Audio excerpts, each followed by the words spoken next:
Je suis en Floride. Je suis ici pour suivre une formation d'officier motocycliste avec Jerry et tout un tas de YouTubeurs.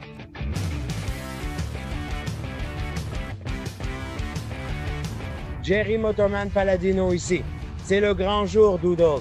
Je sais que tu t'es entraîné et j'attends beaucoup de toi. Et si c'est juste bien?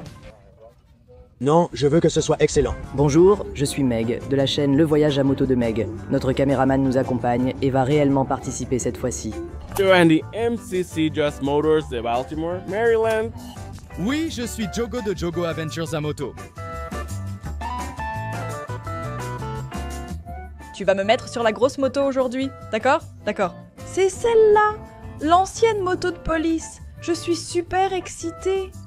Cette vidéo sera différente. Aujourd'hui, on va se filmer en faisant chaque exercice, comme si tu étais avec nous. Tu pourras même l'utiliser comme guide pour t'entraîner seul. D'accord. Quoi qu'il arrive, n'appuie pas sur ce bouton. Celui-ci. Oui, celui-là. Il y a un bouton pour la sirène. Voici comment fonctionne le processus. Jerry demande généralement à quelqu'un de faire une démonstration de l'exercice. Il explique les principes et fait passer tout le monde par l'exercice plusieurs fois. Ensuite, il donne des retours et vous fait recommencer. Et en général, il ne passe pas à l'exercice suivant tant que la plupart des élèves ne l'ont pas bien assimilé. La première chose que nous pratiquons, c'est la course lente. La course lente a pour but de tester votre gestion de la zone de friction. La zone de friction, c'est ce point idéal où vous utilisez l'embrayage, l'accélérateur et un peu de frein arrière. Si vous pouvez aller aussi lentement que possible physiquement sur votre moto, tout en restant en équilibre, c'est-à-dire que vous ne bougez pas de gauche à droite, vous restez en ligne droite, c'est là que vous savez que votre zone de friction est parfaite. Et quand votre zone de friction est parfaite, cela rend ses compétences à basse vitesse beaucoup plus faciles. Donc, Jerry ne vous fera pas passer aux exercices plus difficiles tant que cette base n'est pas acquise. Trop de freins? Oui, l'embrayage et l'accélérateur sont les éléments principaux. Le frein n'est qu'un petit assistant. En avançant, si je dis fais-moi entendre le moteur, tu devrais pouvoir accélérer sans débrayer. Et sans que la moto prenne de l'avant. Le slalom lent entre les cônes est presque impossible à faire à moins que ta zone de friction soit parfaitement maîtrisée. Ça ne marche pas si tu es en roue libre, donc ça doit vraiment être parfait. Il espace les cônes de 12 pieds et recommande que si tu t'entraînes seul et que tu as des difficultés, tu commences avec un espacement de 14 ou 15 pieds. Jerry conseille de laisser la moto pencher d'un côté à l'autre en slalomant entre les cônes. Regarder instinctivement vers le bas, vers le premier cône devant soi, rend la tâche difficile et favorise les erreurs. Mais Jerry a une astuce pour ça qui peut faire fonctionner tout de suite. As-tu l'impression qu'il se rapproche à mesure que tu arrives vers la fin? Oui. Tu sais pourquoi? Je regarde vers le bas. Tu recommences à regarder vers le bas, comme la dernière fois. Garde la tête et les yeux levés. Regarde au-delà de ses plots.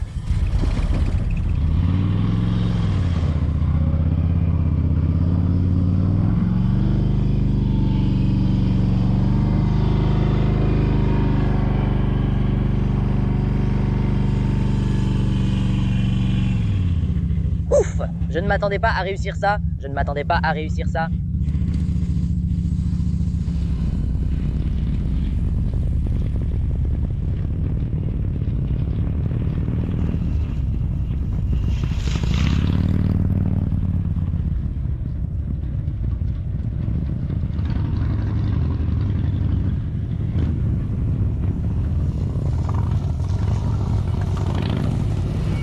Si tu essaies de garder la moto bien droite en passant là et de diriger en même temps, Je dois pencher.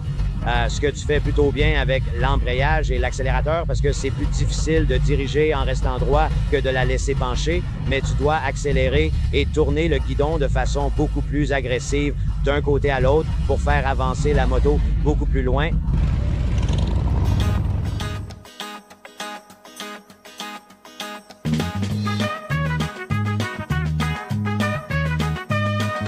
Cet exercice, le slalom entre cônes décalés, consiste en une série de virages à gauche et à droite. Ce sont des virages en S à gauche et à droite. Plus vous vous rapprochez du cône à embout vert, plus vous aurez d'espace pour effectuer ce virage. Le slalom de cône décalé est une série de demi-tours larges de 7,3 mètres. Les cônes sont espacés de 9 mètres et il y en a 5. L'astuce que Jerry vous fait faire avec cet exercice, c'est de tourner la tête avant même d'atteindre le premier cône vers lequel vous voulez tourner. Et cela va entraîner tout le reste, votre corps, votre guidon, la moto. D'habitude, je n'y arrivais jamais à moins de m'être entraîné avant. Donc, ça ne vaut presque pas la peine de suivre ce cours si vous ne vous êtes pas exercé au demi-tour pendant au moins quelques jours, même 10 à 15 minutes. Ça rendra le cours tellement plus utile. Cela vous empêchera de sortir de la route, de faire ces virages en forme de S et de tourner brusquement la tête et les yeux de gauche à droite, puis de droite à gauche.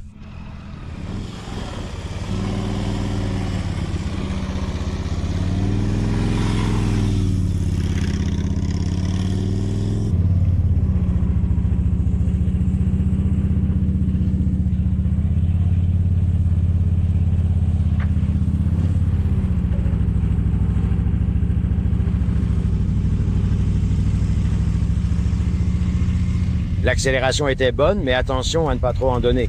Tu n'as pas besoin d'en utiliser autant. D'accord. Ça va? Oui, je sens que je glisse avec ça. Oui. Oui.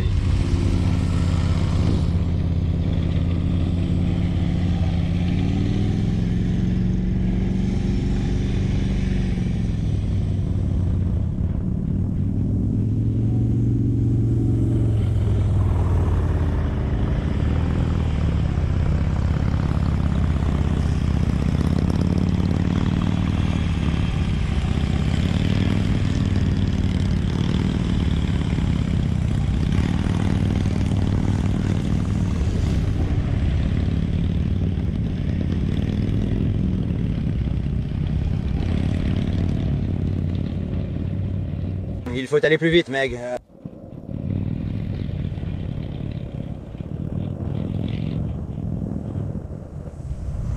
D'accord, je sais que ce n'est pas aussi difficile que ce à quoi tu es habitué, alors je vais rendre ça un peu plus difficile. Au fond de toi, tu te demandes sûrement si tu peux rendre ça encore plus difficile. D'accord, d'accord. Non, personne n'a dit ça. Oui, il n'y a que toi qui as dit ça. Au fond, tout au fond, bien sûr. Ce que tu vas faire maintenant, c'est que tu vas entrer dans cette première porte. Et tu vas faire un cercle complet, donc tu vas passer devant ce cône vert 2 fois. Dès que tu le passes la première fois, tourne la tête et essaie de le retrouver. Tu ne pourras pas le voir avant d'être à mi-chemin, c'est normal. Je veux voir une rotation de la tête comme ça vers la gauche, puis comme ça vers la droite. Je ne veux pas voir ça. Parce que ça, c'est une routine comique. Si tu te souviens des petites canailles, ils appellent ça un double regard. On refuse ça. Un simple mouvement de tête suffit. On fait beaucoup de cercles car cela t'oblige à utiliser ta tête et tes yeux, ce qui est primordial sur la route. 3 motos sans attente. Tu mèneras les 2. Rien n'a changé. Tu n'es pas obligé, d'accord? Donc, ce qui se passe ici, c'est que dès qu'on arrive à faire les exercices assez précisément, Jerry commence à nous mettre au défi en faisant participer plusieurs d'entre nous à l'exercice en même temps. Et c'est un peu un casse-tête, on va dire. Ça te chamboule un peu la tête, juste de voir des gens si proches de toi. Et il pourrait même ajouter quelques cercles pour rendre l'exercice un peu plus difficile si tu le maîtrises déjà.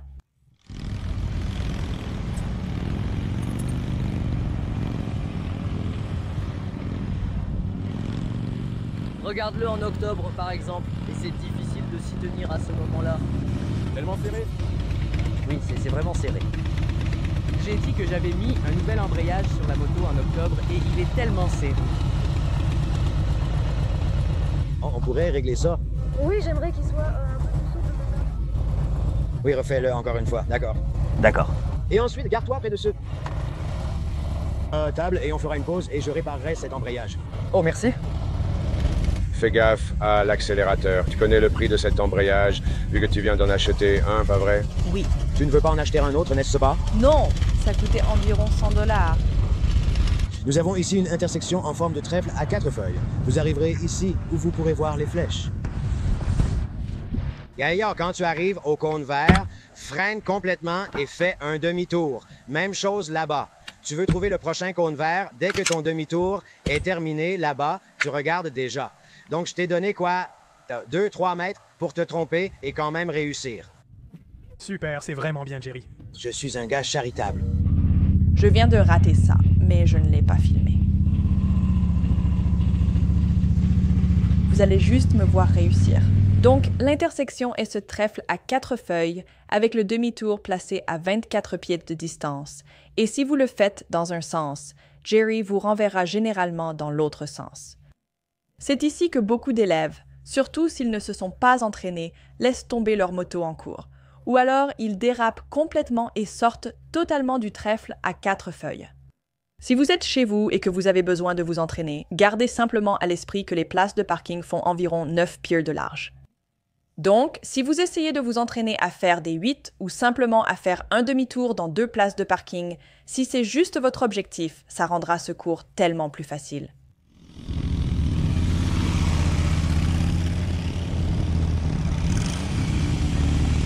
Ce que je viens de faire là, c'est poser mon pied par terre pour essayer d'empêcher la moto de tomber, parce que j'ai senti qu'elle allait tomber. Quoi que vous fassiez, ne faites pas ça. Laissez simplement la moto tomber. Vous pourriez vous casser la jambe si vous faites ça. Si votre moto de 400 kg tombe, ce ne sera pas une bonne journée. Donc oui, laissez-la simplement tomber ou relâchez l'embrayage pour continuer à avancer. C'est ce que Jerry m'a dit un jour.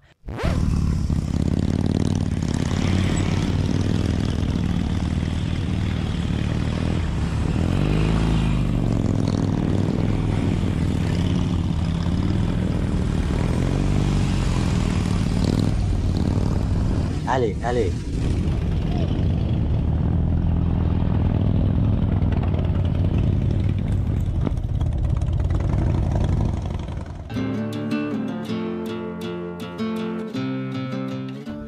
C'était comme ces montées de collines complètement folles. Et le truc, c'est que tu ne peux pas voir ce qu'il y a en haut avant d'y arriver. Mais tu dois être à fond, sinon tu n'y arriveras pas. Tu es à fond pendant toute l'ascension. Je travaille actuellement sur une affaire d'expertise judiciaire impliquant une fille sans formation ni permis, circulant sur une petite 250. Arrivée à un passage à niveau sur la route, un incident s'est produit. Elle sait ce qu'il y a là, des rails de chemin de fer. On pourrait penser qu'elle commencerait à ralentir. Eh bien, non, elle ne ralentit pas. Elle va à environ 40, 45. Et il y a un gros camion juste devant elle. Tu sais, tu devrais reconnaître ça comme une menace potentielle. Si c'était moi, je relâcherais les gaz. J'irai très lentement, car je ne sais pas ce que ce camion va faire. Elle le remarque à 52 mètres, mais elle aurait pu le voir à 213 mètres. Sur cette route en ligne droite, elle espérait que tout se passerait bien. Le pire est arrivé. Le camion est sorti et elle ne savait pas comment freiner ou l'éviter. Elle heurte le pare-choc du camion avec cette jambe juste ici, et je n'avais jamais vu quelque chose comme ça.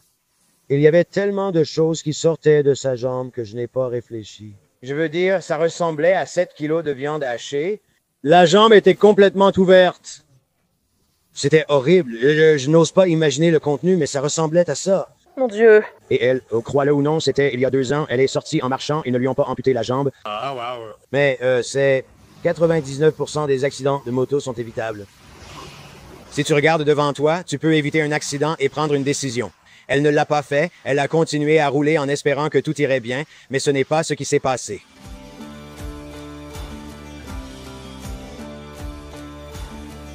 Nous avons encore un exercice. Mettez-vous en ligne pour le... Bonhomme de neige. Bonhomme de neige. D'accord, faisons un autre exercice. Il reste 3 activités, mais 2 sont impossibles à cause de la pluie et de l'assurance. Nous allons donc faire un bonhomme de neige de plus.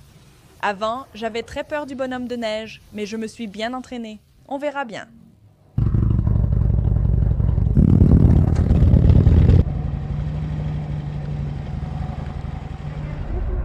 Cercle complet à gauche, à droite, puis à gauche. Une fois, c'est la chance. 2 fois, le talent. Le bonhomme de neige est une série de 3 cercles, dos à dos, comme un 8 avec un cercle supplémentaire. Ils sont à 24 pieds, 26 pieds et 30 pieds. En théorie, ça semble simple, surtout avec les exercices installés avec des demi-tours à 24 pieds. Mais ce qui te perturbe vraiment, c'est tous ces cônes hauts dans un espace plus restreint, et le fait de devoir être tellement plus précise que dans certains autres exercices. Pendant de nombreuses années où je venais au cours de Jerry, je n'arrivais pas du tout à faire cet exercice. Je ne l'avais jamais terminé jusqu'à l'année dernière, quand j'ai enfin commencé à m'exercer au demi-tour seul. Allons-y, tu sais où commence l'intersection? Oui. Allons là-bas.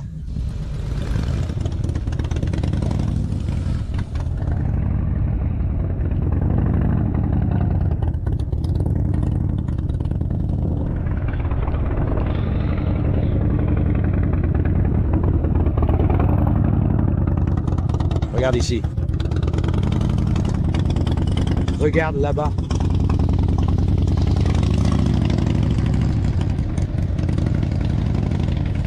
Regarde là-bas derrière.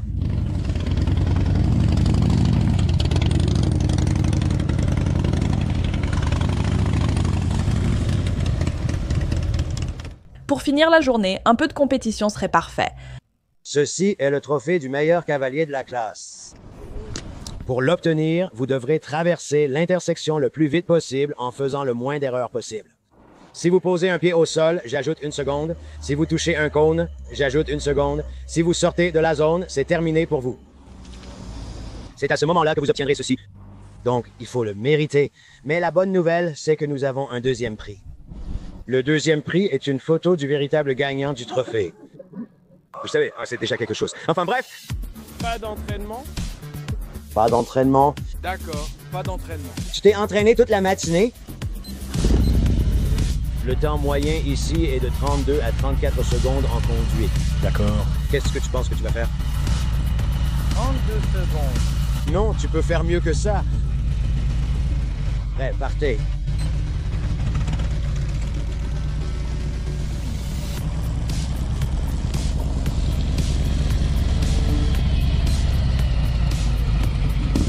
« 30 secondes. 30 secondes, d'accord.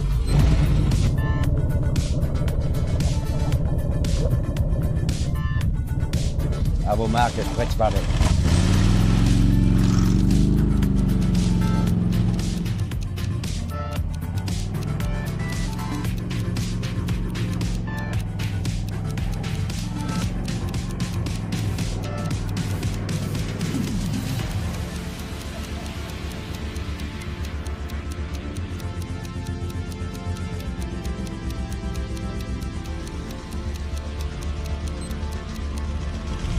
26 secondes et 34 centièmes. Est-ce que je t'ai battu? 26 secondes et 34 centièmes, c'est le record à battre. C'est à ce moment-là que j'ai découvert que j'avais un nouveau rival, et il s'appelait Jogo Adventures à moto. Oh, ce sont de sacrés contre-braquages. Est-ce que je devrais le provoquer? Est-ce que je devrais le provoquer? Oui. Oh, mec! 29. Oh! Non, non, je te taquine. 24. 24.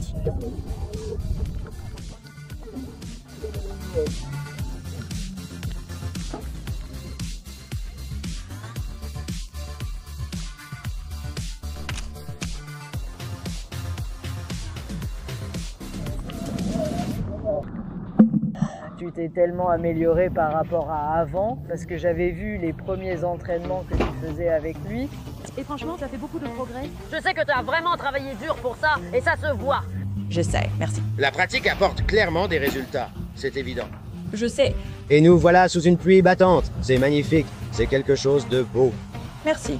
Tu as maintenant 80% de chances de réussir le cours de moto de police contre seulement 20% d'échouer. Il y a quelques mois, je t'estimais à 50-50. Oui.